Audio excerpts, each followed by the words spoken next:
Hello friends, நம்ம இன்றைக்கி இதை பற்றி பார்க்க போகிறோம். மல்லி வேறு பெரிய எபிசோடில் என்ன இன்ட்ரெஸ்டிங்கான சுவாரஸ்யமான விஷயம் நடக்க போகிறதாங்க பார்க்க போகிறோம். வாங்க வீடியோக்குள்ளே போயிடலாம்.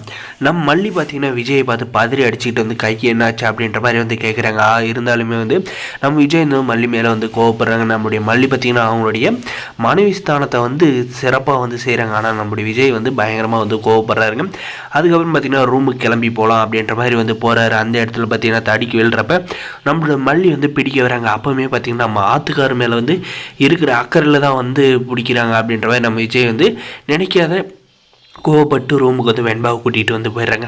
அங்கேயுமே பார்த்தீங்கன்னா என்னாச்சு அப்படின்றத நம்ம மல்லி வந்து கேட்குறாங்க. அதுக்கு பார்த்தீங்கன்னா எதுவுமே வந்து சொல்லாத இருக்காரு நம்ம விஜய். அதுக்கப்புறம் பார்த்தீங்கன்னா அவர் வந்து ஷர்ட்டை வந்து ஓப்பன் பண்ணி கலட்டை வந்து முயற்சி பண்ணுறாரு. கையில் வந்து அடிபட்டு இருக்கிறதுனால நம்ம ஆத்துக்கார் வந்து இவ்வளோ கஷ்டப்படுறாரு, நம்ம போய் உதவலாம் அப்படின்ற மாதிரி மல்லி பார்த்தீங்கன்னா வாசல்லே வந்து காத்துக்கிட்டு சிக்னல் வந்து தராங்க.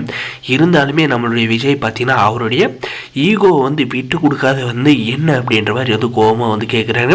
சரி, இவ்வளோதான் வந்து கஷ்டப்படுறீங்களே, நான் வந்து அந்த ட்ரெஸ்ஸை வந்து ஓப்பன் பண்ணி வந்து என்ன ஆகிருப்போது அப்படின்ற மாதிரி வந்து சொன்ன பாரு பார்த்தீங்கன்னா நம்முடைய மல்லியை வந்து அவ்வளோ பண்ணுறாருங்க. இதுக்கு பிறம் பார்த்தீங்கன்னா நம்ம மல்லிக்கும் நம்ம விஜய்க்கு வந்து ஒரு சின்ன ரொமான்ஸ் வந்து ஏற்படுது. நம்முடைய வெண்பா கூட்டமே பார்த்தீங்கன்னா எதுக்கு இவங்களை வந்து டிஸ்டர்ப் பண்ணும் அப்படின்ற மாதிரி வந்து போயிடுறாங்க. அதுக்கப்புறம் தாங்க வந்து ஹைலைட்டாகவே வந்து இருக்கிறது என்னன்னு பார்த்தீங்கன்னா நம்முடைய விஜய்க்கு வந்து ஒரு கால் வருதுங்க. கால் வந்து அது எங்கேருந்து வருதுன்னு பார்த்தீங்கன்னா டாக்டர் கையிலேருந்து. அப்போ பார்த்தீங்கன்னா மல்லி வந்து அந்த மொபைல் வந்து அட்டன் பண்ணி பேசுகிறேங்க யார் அப்படின்னு.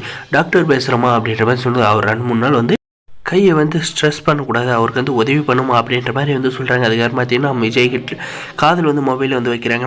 சார், நான் எல்லாமே வந்து உங்கள் ஒய்ஃப் கிட்ட வந்து சொல்லிவிட்டேன், நீங்களும் ஒரு வார்த்தை வந்து கரெக்டாக வந்து சொல்லிட்டீங்களா, உங்களுக்கு வந்து தேவைப்படுற மாத்திரை மருந்து எல்லாம் வந்து எடுத்து வச்சுருவாங்க அப்படின்ற மாதிரி வந்து சொல்கிறாருங்க. அதுக்கப்புறம் பார்த்து என்ன போனை வச்சது பார்த்தீங்கன்னா ஈனமல்லி அவர் தான் வந்து உன்னை வந்து என் ஒய்ஃப்னு வந்து சொல்லிட்டு இருக்காரு. நீ வந்து சந்தோஷமாக வந்து கேட்டு இருக்க, நான் எப்போ உன்னை வந்து ஒய்ஃபை வந்து ஏற்றுக்கிட்டேன் அப்படின்ற மாதிரி வந்து கேட்டு பயங்கரமாக வந்து கோபுறாங்க. சரிங்க சார், நீங்கள் வந்து ரொம்ப கோவப்படாதீங்க, ரொம்ப ஸ்ட்ரெஸ் எடுத்துக்காதீங்க, உங்களுக்கு தேவையானது என்னென்னு சொல்லுங்கள், நான் வந்து எடுத்துகிட்டு வந்து தரேன் அப்படின்ற மாதிரி வந்து நம்ம மல்லி வந்து சொல்ல போகிறாங்க. அதே சமயம் பார்த்தீங்கன்னா இந்த ராஜேஸ்வரி வந்து வீட்டுக்குள்ளே வந்தனால நான் நடக்க போடுறாங்களே வந்து வேறு லெவலாக இருக்குன்னு சொல்ல முடியும். ஏன்னா வந்து விஜய்க்கு வந்து கை உடஞ்சதுக்கு காரணமே நம்ம மல்லி தான்ற மாதிரி வந்து பழைய தூக்கி போட்டு ஸ்கிரிப்டை எப்படினாலே வந்து மாற்றுவாங்க.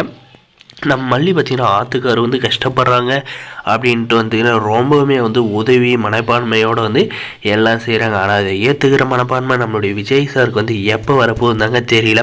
கூடிய சீக்கிரம் அந்த மனப்போக்கம் வந்து நல்லாயிருக்கும் அப்படின்னு நினைக்கிறவங்க இந்த வீடியோவுக்கு லைக் பண்ணி மறக்காது நம்ம சேனல் வந்து சப்ஸ்கிரைப் பண்ணாத மறக்காது சப்ஸ்கிரைப் பண்ணி அந்த பெல் ஐக்கனை வந்து ஆனில் போட்டு வச்சுக்கோங்க. அப்போ தான் நம்ம போடுற வீடியோ எல்லாமே உங்களுக்கு நோட்டிஃபிகேஷனாக வருங்க.